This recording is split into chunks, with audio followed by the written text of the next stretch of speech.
Hello viewers, welcome to my channel Science to Technology. In today's show, Camera Tuesday, we're going to talk about Blackmagic URSA Cinema 12K. So let's dive deep into it. Now this puppy, URSA Cine 12K, well, here's the deal. Blackmagic did try to make 12K happen before also, but the result was so bad that you don't hear about it. It was bad. And primary reason for the being bad was like it was very horrible in terms of quality. Why? Somebody did not tell them that medium format camera sensor size is not big enough. It does not have enough resolving power. Like there is a reason why we have to have large surface area. And again, lens also plays in the same role. So having a micro four third with 12 megapixel 12K of video recording, yeah, that did not work out.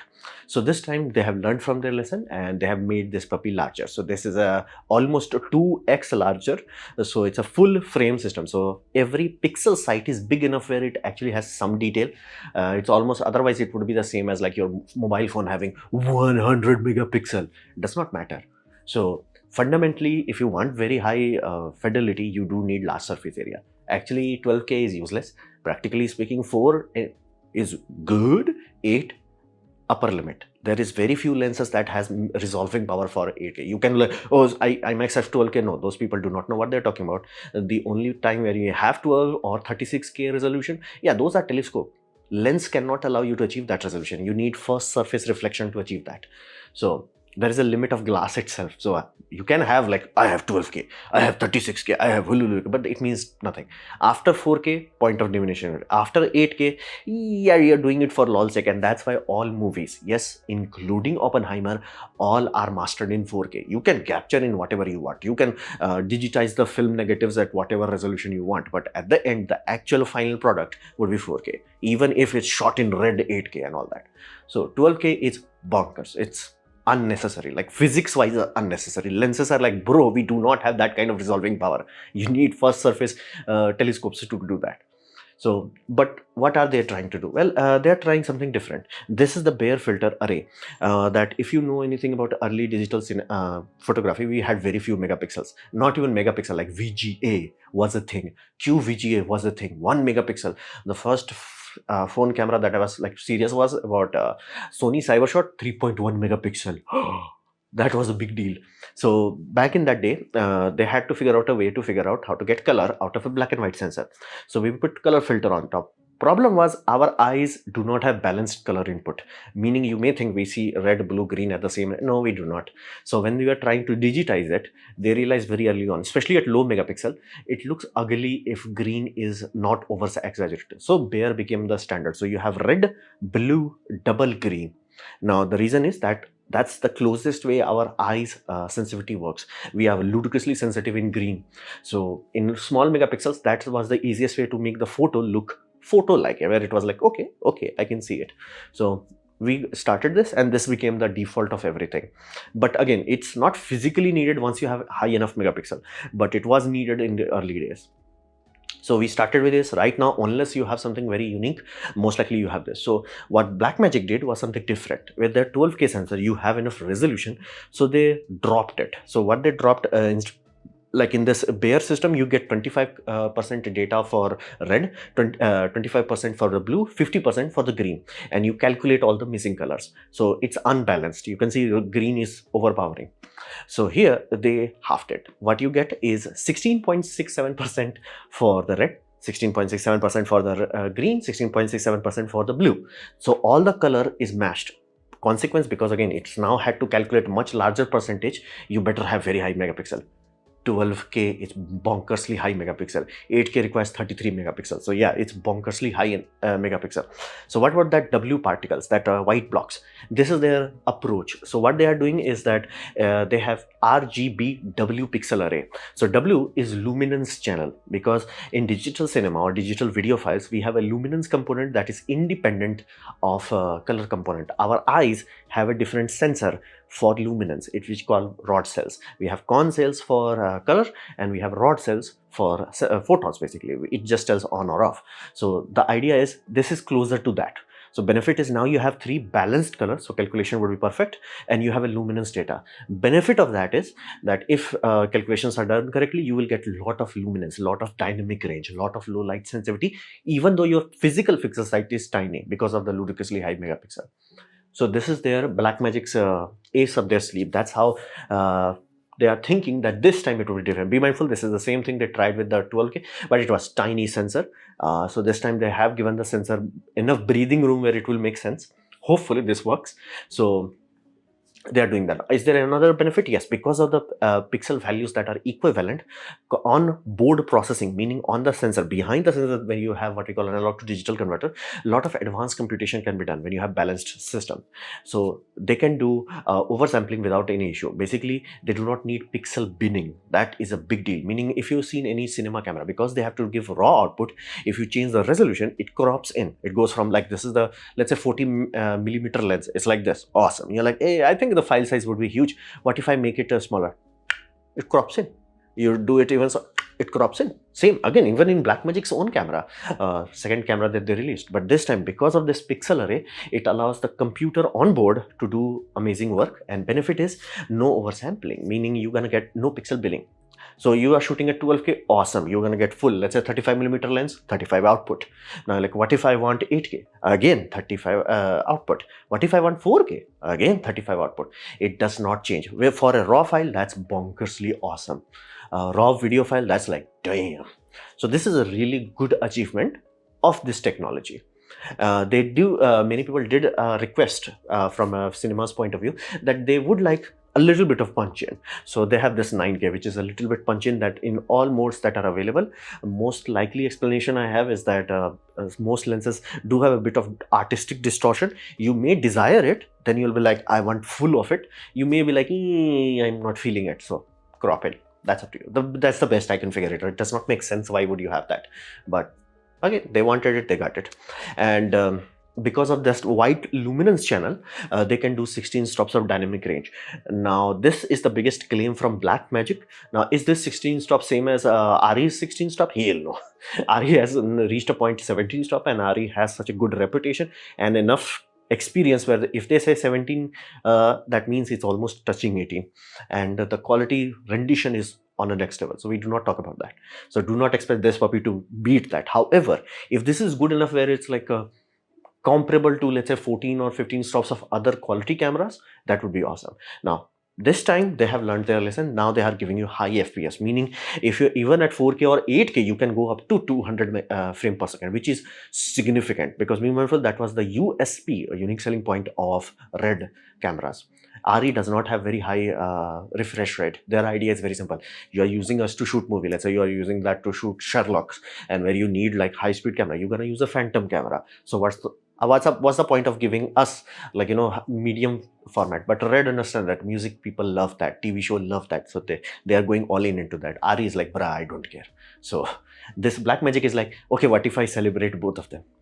So it has dynamic range, it has very high FPS. Now be mindful, I can't give you a clear number because there's a lot of ratios, open gate, other aspect ratio. So look into the aspect ratio, but the FPS is really high. So this is URSA Cine 12K, a full frame beast. So what was the setup of the whole body? Well, they have upgraded the battery mount to B mount. If you have watched my battery mount video on this camera Tuesday playlist, you know that this is the future of battery mounts made by RE, open source.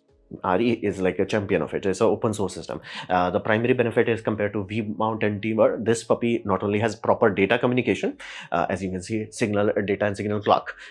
If I'm not mistaken, I think it's I2C communication, and it is 24 volts. So not only it has a proper handshake, it has higher voltage. So more and more cameras are like, we are consuming so much power that we need more oomph.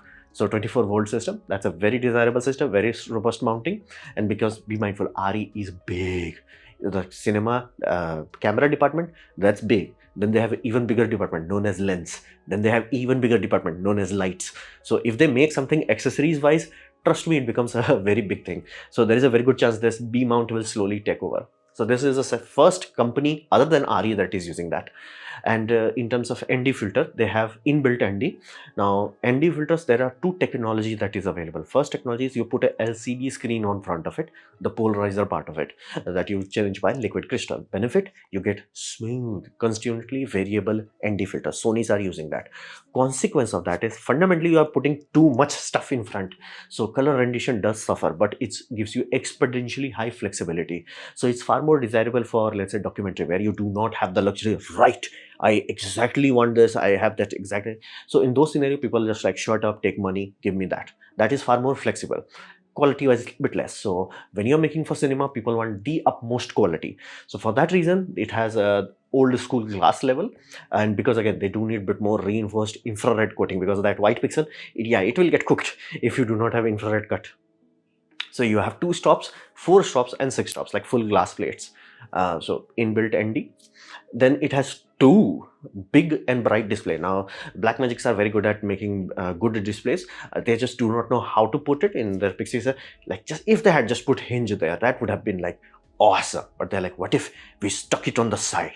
Oh yeah. So this time at least they had some brain. So this is like a proper hinge system on one side. Another side, like, why do you need 2? Here's the deal. They are expecting this puppy to become the cinema camera. So one side would be for the cinematographer, another side would be the focus puller guy. So having 2 high quality screen inbuilt, that is a big advantage. So that is a really unique way of doing it. It is capable of live streaming proxy files. Again, there are very few scenarios where you would need that, but it has the capability. Apparently in corporate shoot, people do love that. So again, it has this camera, has the capability. It has Wi-Fi, and it has 10 Gbps Ethernet built into it. So more than enough way to dump files fast enough. It can be done. It has single master media. It does not have like dual redundancy recording, last time I checked. And again, we'll talk about the media because it's interesting. And all buttons are soft touch and glow buttons. They also talked about, apparently whenever they have like cinema white scenes, they kind of start to record earlier before the means action happens, because the buttons are very loud apparently. So they made all the buttons soft touch. Who required that? But like, okay, they did it. And glow, again, glow part I do get it, especially in darker scenes. You would love the fact of having glow buttons. So setup is there. So media, the media is a bit unique, as you can see. Like, this is big, huge, chungus puppies. So why they need this? Well, they are trying 12K, they are trying 12 bits, and they're talking about raw files. And the raw file is not completely uncompressed raw, again, patent and all that. So it's 3:1 compression, but again, it's almost as close to lossless as it can get, legally speaking. So it is a huge file, and because of the high FPS, this time they are touching almost 4 gigabytes per second. That's bonkersly fast. So to solve that, they have 4 PCI lane NVMe. Now be mindful, this 4 or 8, I am not sure, because one interview, like in this live stream, they talked about it has 8. In the another, like where booth people were talking about this, they talked about 4. Most likely I would put money on 4, because 4 is more than good enough.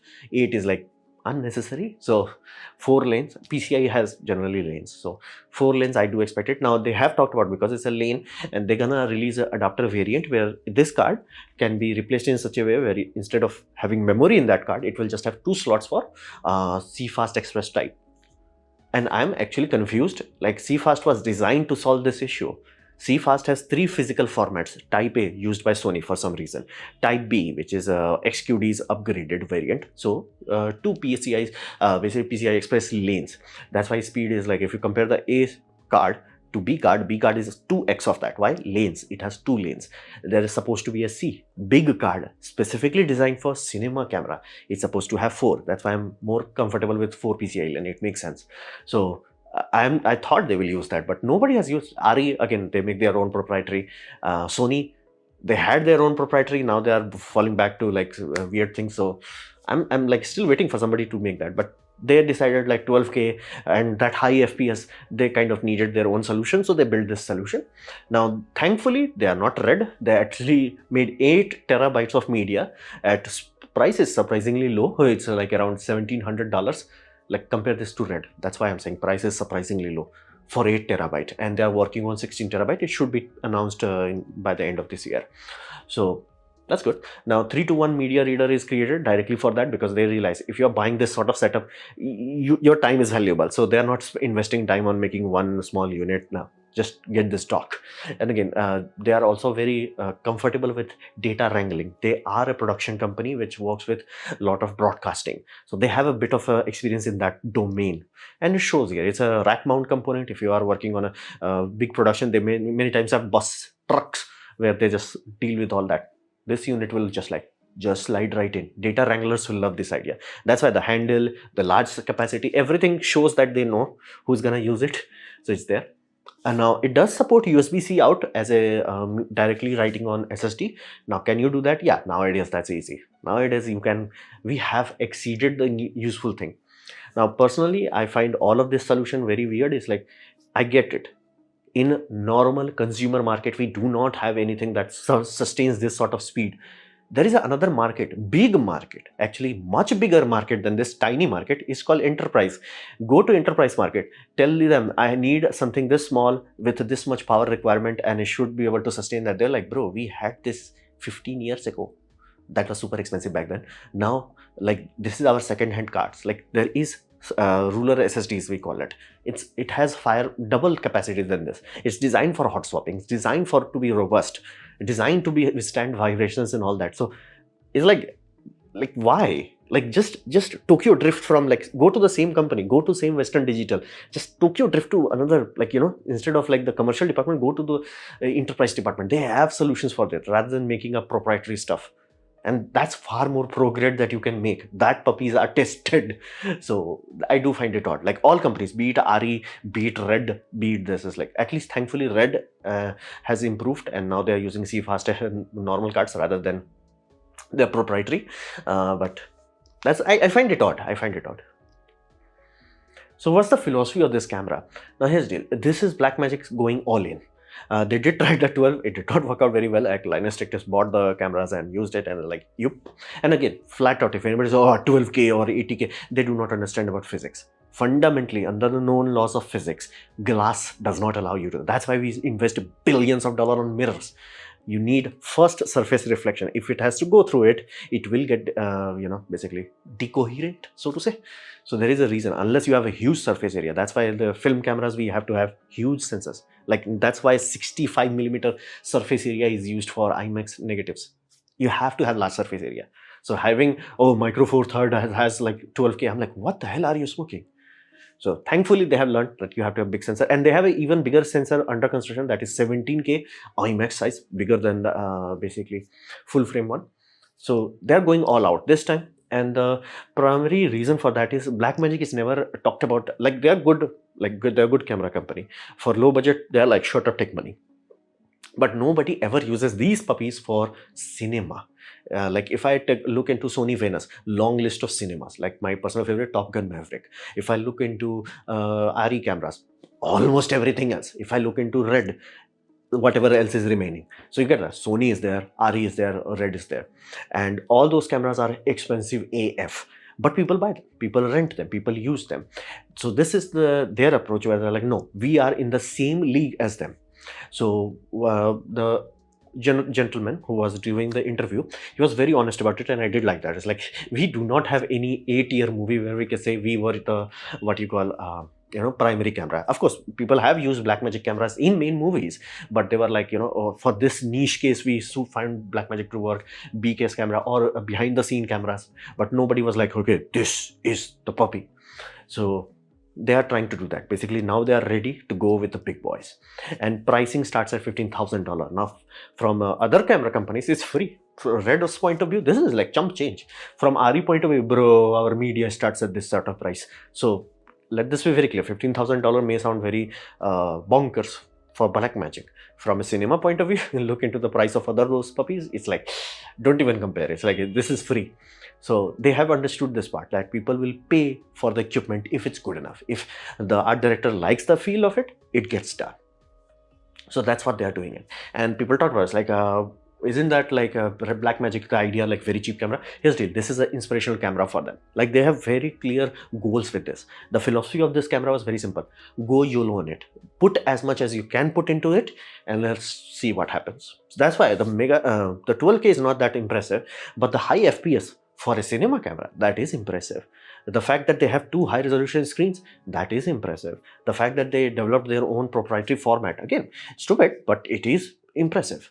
So all these things shows one thing: this is a commitment where it's like, we are ready to go with the big boys. Let's see, once it actually gets into the people's hand, what do people say about it? Because that 12K bonkers mistake was not good.